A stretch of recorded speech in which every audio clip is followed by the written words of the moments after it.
মধ্যরাতে সাভারের বিরুলিয়ার খাগান এলাকায় সংঘর্ষে জড়ায় ড্যাফোডিল ইন্টারন্যাশনাল ইউনিভার্সিটি ও সিটি ইউনিভার্সিটির শিক্ষার্থীরা। আগুন দেয়া হয় বাসে।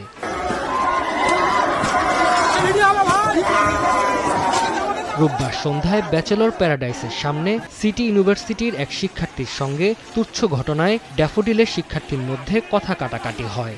রাত ৯টায় সিটি ইউনিভার্সিটির প্রায় ৪০ থেকে ৫০ জন শিক্ষার্থী ড্যাফোডিল শিক্ষার্থীদের বাসায় ভাঙচুর চালায়। ভাঙচুরের খবর ছড়িয়ে পড়লে ড্যাফোডিল ইন্টারন্যাশনাল ইউনিভার্সিটির শিক্ষার্থীরা সিটি ইউনিভার্সিটির দিকে গেলে উভয় পক্ষের মধ্যে সংঘর্ষ হয়। একাধিক বাসে ভাঙচুর ও অগ্নিসংযোগ করা হয়। এতে আহত হন বেশ কয়েকজন।